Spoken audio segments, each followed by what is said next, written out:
Planteamos la resolución de este despiece correspondiente al conjunto presentado aquí en la figura. Aquí se da un alzado y se da en la parte derecha un corte al cuarto, como se puede ver, y la parte izquierda de ese alzado se da sin cortar. A continuación también se da aquí en la pieza esta número 2 y la pieza número 1 un corte parcial, pues para que se vea como este tornillo, este tapón tornillo, que digamos presiona o rosca para que el eje interior de esta pieza 3, que ahora lo vamos a ver, pues resulte que se queda, digamos, a tope y hace que esto no baile y quede totalmente ajustado. Aquí vemos una serie de piezas, esta pieza 1, que es un tornillo tapón, esta pieza 2, que es un mango, luego tendremos aquí una pieza 3 que corresponde al eje, que ahora veremos cuál es su representación, una pieza 4 que es una tuerca, una pieza 5 que es una arandela, la pieza 6 que es un cuerpo, que tiene esta parte, digamos, es un corte al cuarto y esta parte es el alzado. Y una pieza 7 que es otro tapón roscado. Aquí es de gran interés saber que esto es una llave de dos vías, es decir, una llave que sirve para unir dos conductos y hacer un desvío de un fluido, de un líquido, de un gas, generalmente un líquido, un gas, bueno, en dos direcciones. Entonces, normalmente perpendiculares, como ahora vamos a ver. Para que este conjunto quede definido, sería necesario aportar también una planta, una vista lateral, pues que nos dé un poco más datos sobre cómo sería sobre todo el cuerpo 6 y sobre todo cómo sería el eje 3, puesto que este eje 3, pues esta sería, digamos, este eje 3 va, como se ve, introducido aquí en el cuerpo 6 y tendríamos que ver pues que ese eje 3 tiene una parte aquí que sale, que es un vástago recto, que tiene un elemento roscado. Digamos que esta pieza 2, que es el mango, va metido, entra en esta parte izquierda de esta pieza 3, y luego este, como hemos dicho, este tapón, pues hace que queden unidos. Este eje 3 tiene esta parte superior, tiene este tronco de cono que penetra en esta parte esférica, y luego tiene aquí una parte, digamos de espiga o cilindro roscado, y que sirve para que esta tuerca pues presione, digamos, la base de esta pieza 3 con, digamos, el cuerpo. Esto es una descripción que hacemos, pero en realidad, insisto, para que esta descripción que hacemos no sea necesaria, pues sería preciso aportar una nueva vista o algún tipo de sección. Nosotros, en nuestro caso, vamos a aportar una perspectiva, una vez hecho este primer análisis, que siempre se recomienda dedicar unos minutos, cuando se trata de hacer un despiece, a hacer un análisis del conjunto y de las distintas piezas y ir un poco aterrizando sobre ellas, ¿no? Para hacernos una pequeña idea. Nosotros ahora vamos a presentar este alzado seccionado y vamos a representar también una perspectiva del conjunto, pues para que se entienda un poco cuál es el trabajo que tenemos que hacer y cuáles son las distintas piezas. Y sobre todo para ver si esta interpretación inicial que hemos descrito pues se ajusta a la realidad. En la parte derecha presentamos ahora esta ayuda, que es lo que nosotros, analizando este alzado junto con otra vista que se hubiera aportado, pues es a la conclusión a la que hubiéramos llegado. Aquí tenemos la tuerca inferior, que es esta tuerca 4, esta arandela, que es la tuerca 5, este tapón, que es la pieza 7, el cuerpo, que es la pieza 6, ahora hablaremos un poquito del cuerpo, y el eje, que es en realidad esta pieza número 3, que como se puede ver, ahora vamos a analizarlo, tiene que tener una parte, un taladro cilíndrico en dos sentidos perpendiculares, en un sentido en este sentido y en este otro perpendicular. Este sea el mango, que como se ve, el mango de este eje, que penetra en este mango, digamos, que es con el que nosotros manualmente giraríamos. Este penetraría aquí, esta línea nos indica que este eje va a penetrar aquí, en esta parte cilíndrica de la pieza 3, y este tapón, que es el que va a hacer que esto se quede solidario con esto, y cuando giremos, pues, digamos, no baile esto en el conjunto. Esto al montarse, esto es un conjunto explosionado, una perspectiva explosionada, esto bajaría aquí, este tronco de cono penetraría en este taladro que tiene hecho la esfera, que es un taladro tronco cónico, como se puede ver, y ahora aquí vamos a ver un detalle. En este alzado seccionado, se ha representado esta parte 6, es esta parte de la derecha. Y la parte izquierda se ha hecho sin seccionar. Y por eso es por lo que esta parte es lo que se ve, digamos, en esta parte, en la parte izquierda del alzado. Esto nos indica que aquí tenemos lo de las dos vías, es que esta es una de las vías, por aquí entraría o saldría un fluido, y por aquí entraría o saldría otro. Y de alguna manera nosotros lo que haríamos, aquí esta parte sería idéntica a esta, entonces si esto está en una cierta posición, este eje que penetra aquí en el cuerpo, si está en una posición, permite el fluido que pase en esta dirección, en este sentido, y si se gira a 90 grados, pues quedaría taponada esta salida y entonces los fluidos entrarían por aquí, saldrían por aquí o viceversa. Y esto es un poco la función de esta válvula o llave de dos vías. Aquí vemos un detalle. En este alzado tenemos esta parte, que es este eje perpendicular, que es una de las salidas. Al tener aquí en la parte izquierda, vemos un detalle, que este diámetro de esta circunferencia es idéntico a este de aquí, lo cual significa que al tener la parte izquierda esta circunferencia sería esta, que es, digamos, la de la válvula. Aquí nos indica esto que se aprecia, que la distancia de este centro al final de este plano es igual a la distancia de este a este. Aquí no se indica, no tenemos modo de interpretarlo.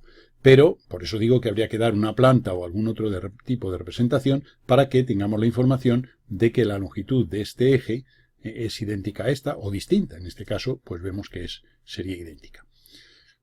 Bien, con este análisis, y ahora después de haber interpretado esto y haber visto esto, siempre se recomienda, pues como mínimo un cuarto de hora, 20 minutos antes de empezar a hacer un despiece, la interpretación de cómo van las piezas, qué funcionalidad puede tener cada una.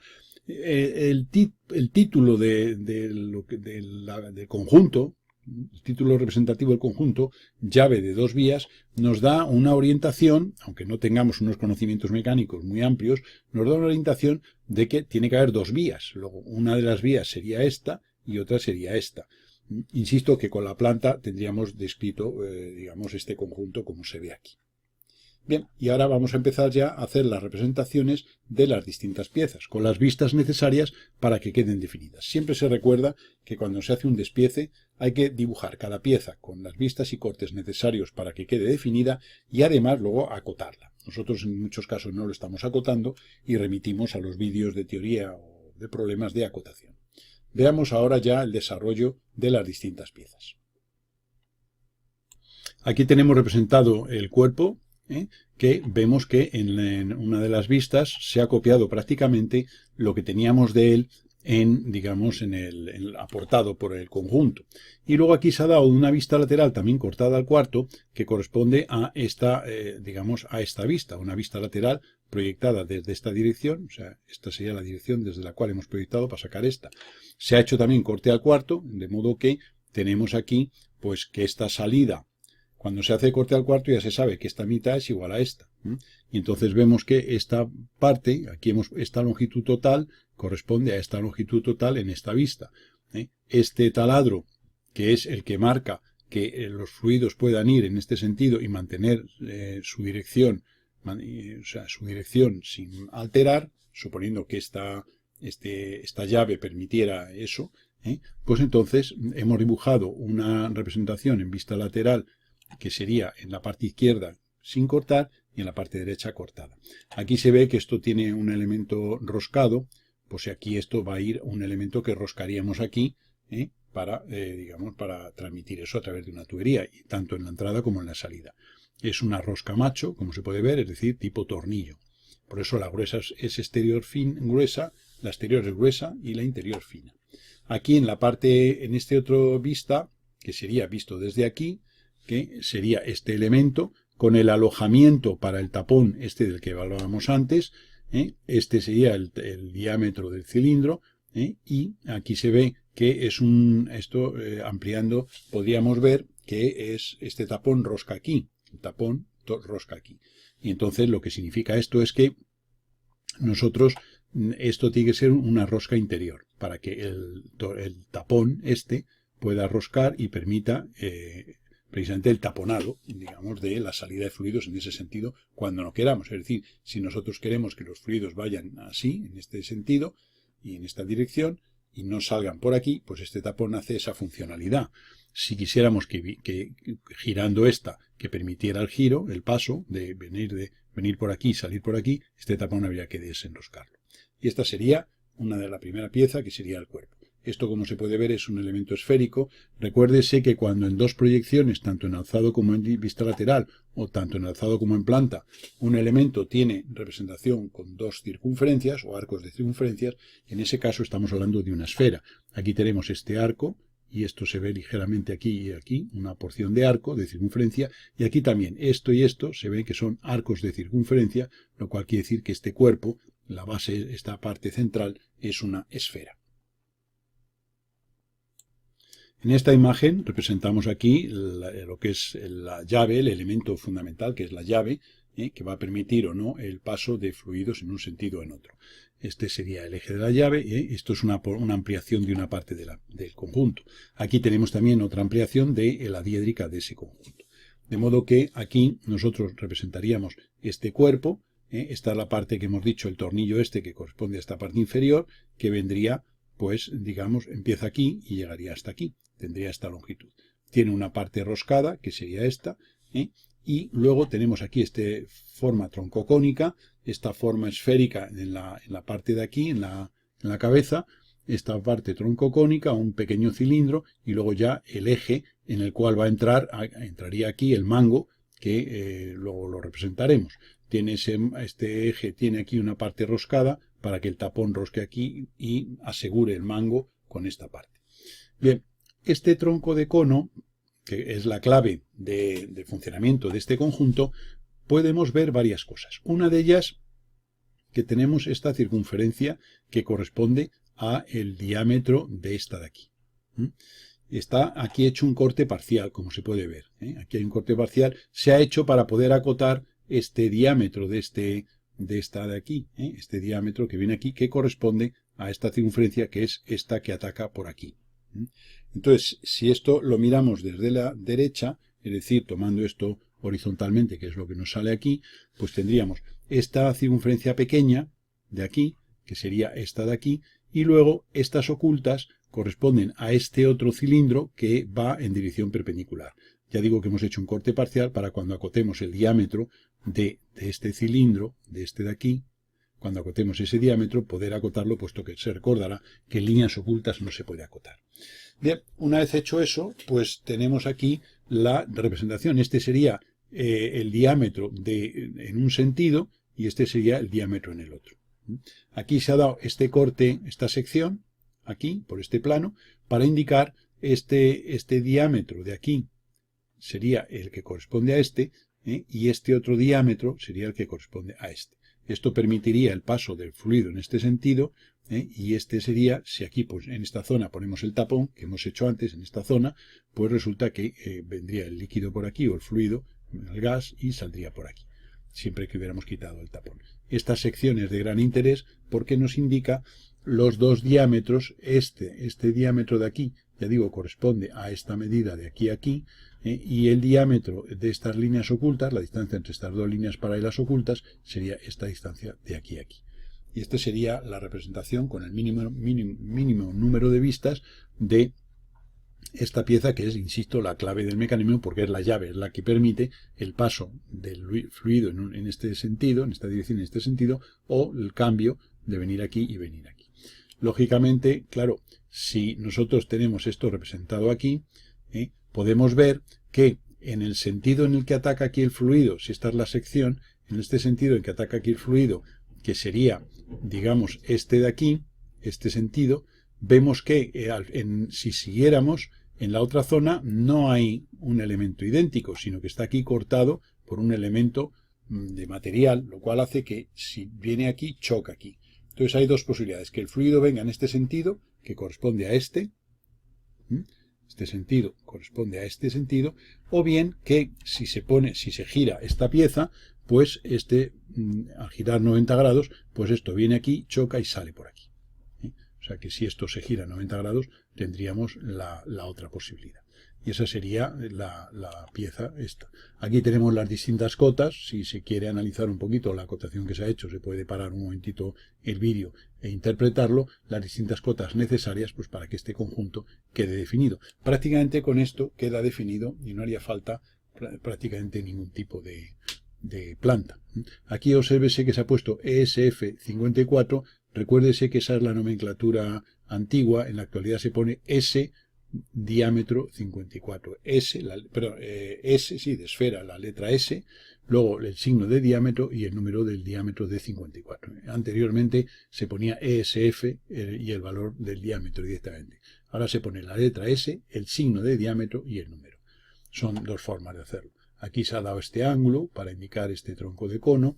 Aquí se ha dado lo que sería la conicidad, que es otro parámetro que proponemos que se repase en lo que es la cotación. En fin, se han ido dando los distintos elementos para que este conjunto quede definido, esta pieza en concreto, y pueda ser fabricada.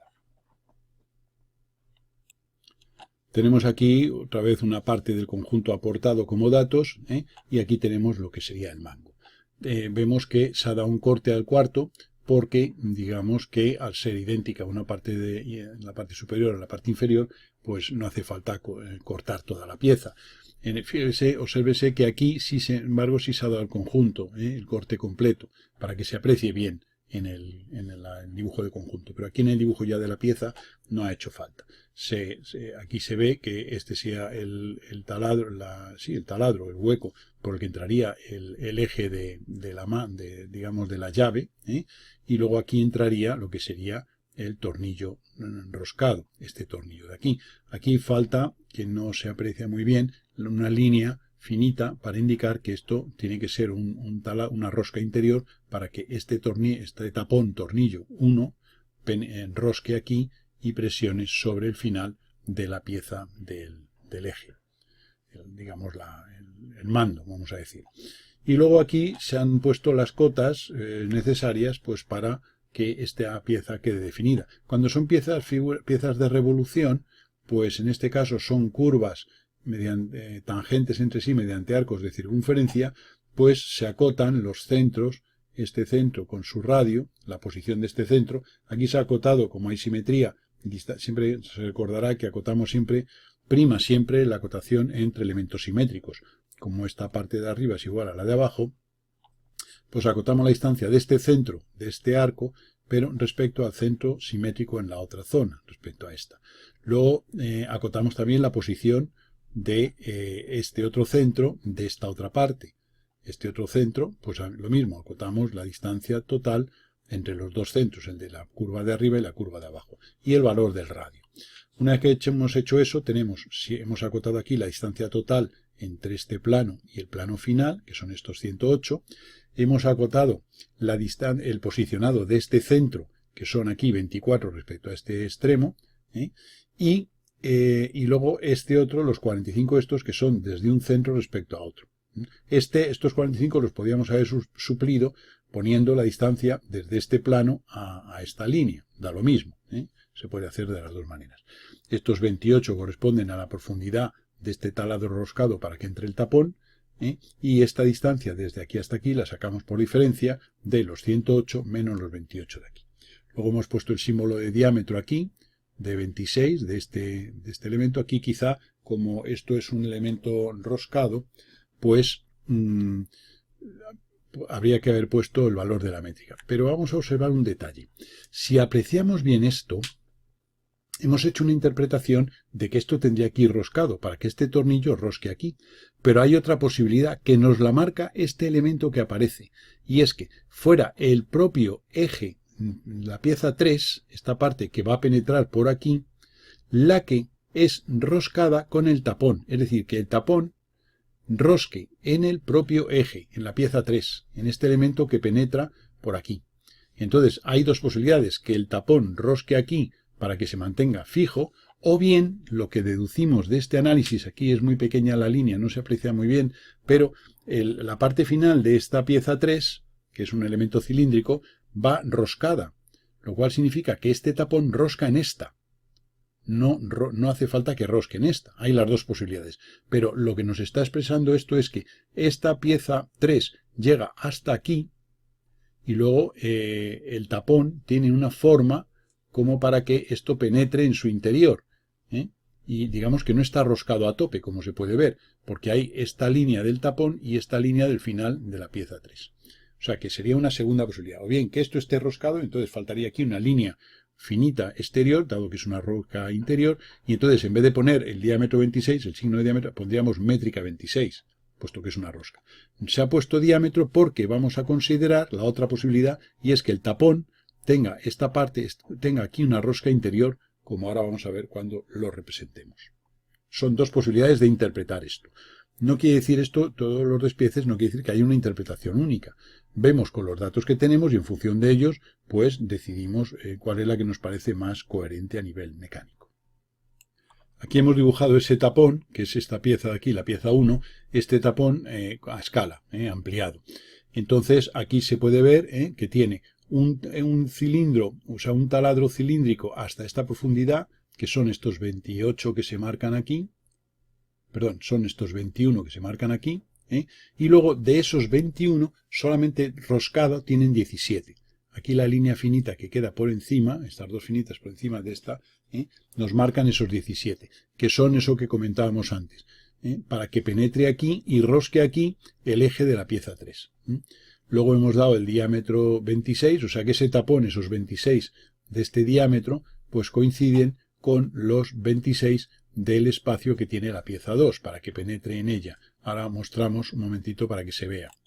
Es decir, que mostrando la figura anterior, el tapón vendría por aquí, penetraría aquí, rozando, tendría que entrar con juego, con aprieto, es decir, prácticamente el diámetro este de 26 es el mismo que tiene que tener el tapón para que entre aquí, y entraría, digamos, sin ningún tipo de rosca, siguiendo la segunda interpretación que hemos hecho de este conjunto. Entonces, por eso estos 26 tienen que ser, es una cota funcional que tiene que coincidir con los 26 del diámetro del tapón que va a entrar aquí. Ya se sabe que las cotas funcionales son aquellas en las cuales dos elementos tienen que ajustar perfectamente. Por eso este diámetro 26 del tapón, que ya digo que está hecho aquí a escala distinta, tiene que coincidir, la cifra 26 tiene que coincidir con el diámetro del taladro interior que hemos hecho. Y ya digo que luego aquí tenemos estos 17 de parte roscada del tapón para que el eje 3, la parte cilíndrica de la izquierda de este eje 3, de la llave, pues penetre hasta, digamos, hasta aquí. Entonces sería el tapón el que rosca en ese cilindro. Aquí observamos que hemos dado además la altura de la ranura esta, hemos dado la anchura de la ranura y observamos que este tapón tiene este elemento aquí que es un elemento esférico. ¿Por qué? Porque si este es el alzado y esto es la vista lateral, si este elemento se ve con un arco de circunferencia, aquí también se ve, pues ya sabemos que es un arco, es un elemento esférico, un casquete esférico. También se indica que como convenio, como esto es un tornillo y esta es la hendidura que hacemos para apretar el tornillo con un destornillador, pues la planta se representa, digamos, con el diámetro coincidente con este diámetro de aquí a aquí, estos 36 de aquí, y luego lo que sería la ranura del destornillador se dibuja a 45 grados. No se dibuja para que corresponda con este elemento que aparece aquí. No se hace, eso es un convenio en la representación. Bien, y luego aquí tenemos esta otra pieza, que es la pieza que tenemos aquí, esta, que representa pues el tapón. Ese tapón, lógicamente, para poder apretarlo sobre el cuerpo, 6, ese tapón, la cabeza, necesitamos que sea de un tornillo pues, normalizado, por ejemplo, de un tornillo de cabeza hexagonal. Y entonces este sería el tapón. Aquí se ve este agujero, taladro, que tiene en su interior, que es este que hemos hecho aquí. Aquí se ve que hemos hecho un corte parcial, puesto que es una pieza maciza. Ya se sabe que las piezas macizas no se seccionan, y entonces aquí se ha hecho un corte parcial para que se vea eso y para poderlo acotar. Se ha dibujado la cabeza hexagonal con los criterios ya explicados y se han acotado pues, los distintos elementos de esa pieza. Una cosa importante, esta parte, que es un cuerpo, digamos, cilíndrico, que corresponde a esta parte de aquí, en el tapón, pues tiene un diámetro, que es este de aquí, que aparece, y luego recuérdese que cuando acotamos la cabeza hexagonal, siempre se da la distancia entre caras opuestas del hexágono, nunca entre vértices, es decir, nunca desde aquí hasta aquí, en un tornillo de cabeza hexagonal normalizada. Siempre será la distancia entre caras. Estos 60 que aparecen aquí es el dato que hay que dar. Habrá que dar, evidentemente, la rosca métrica, aquí se ha puesto métrica 58, que es la rosca de este tornillo. La longitud roscada, que son estos 26, lógicamente, la altura de la espiga o espárrago, estos 34, y luego la altura total y la altura de cabeza. Y esta de aquí se ha sacado por diferencia. Siempre que una medida sea la de menos importancia o la menos funcional, esa se deja sin acotar y se saca por diferencia. Obsérvese que estos 68 será igual a estos 20 más estos 34 más lo que mida esto. Y entonces dejamos que los errores de fabricación se acumulen en la medida de este elemento, que es el menos importante. La altura de cabeza es importante, puesto que esto va a tener que soportar una presión. Y entonces esa cabeza tiene que tener una determinada medida, que viene normalizada, para, digamos, que esto tenga una consistencia, y sobre todo que se pueda manipular para abrirla o cerrarla con una herramienta cuando queremos que el paso del fluido sea de un extremo a otro del mecanismo, del conjunto. Y aquí hemos puesto el diámetro interior 24 y la métrica esta, la métrica 58, que es la métrica del tornillo, que es este, que tiene que coincidir con la métrica de la pieza 6. Cuando acotáramos la pieza 6, para que dos métricas una rosquen otra, para que un tornillo rosque en una tuerca, el valor de la métrica tiene que ser exactamente el mismo. Por último, aquí hemos representado la rosca inferior, la que sustenta todo el conjunto por la parte inferior, que viene representada. Se ha representado la cabeza hexagonal. Esto es parte plana porque esto es lo que va a presionar sobre la pieza inferior. Ahora presentaremos el conjunto del principio. Hemos dado la altura de cabeza 24, la métrica 30, que es la rosca interior. Obsérvese que al ser rosca interior es la línea exterior es finita y la interior gruesa. Y luego el hexágono y la distancia de 64 es la distancia entre caras. Obsérvese que en la línea exterior finita correspondiente a la tuerca no se ha dibujado completa, según hemos comentado ya en la teoría, se dibuja 3/4 de circunferencia. La central de trazo grueso, al ser rosca, pues se dibuja completa. Volvemos a poner los datos de partida, y entonces esa tuerca que acabamos de hablar es la pieza número 4. La pieza número 4. Obsérvese que aquí en esto no se ha apreciado que esto tenía cabeza hexagonal. En teoría habría que dar una vista para que se pueda interpretar, porque podría ser también cabeza cuadrada. Tal y como está aquí indicado, no tendríamos por qué saberlo. Aquí en esta ayuda de la perspectiva ya está dibujado y se aprecia, pero en general como lo que se va a dar siempre va a ser solo el dibujo en diédrica, con los rayados correspondientes a 45 grados en las distintas direcciones, bueno, en las dos posibles, ¿no?, para diferenciar unas piezas de otras, pues en ese caso habría que dar una vista para indicar si esto queremos que sea de cabeza hexagonal, de cabeza cuadrada o, en fin, o cualquier otro tipo de cabeza, o cabeza octogonal. Normalmente es muy corriente, ante la duda, si esto no viniera descrito, pues nosotros como diseñadores podríamos definir la que quisiéramos. Por ejemplo, cabeza hexagonal, que es la más habitual.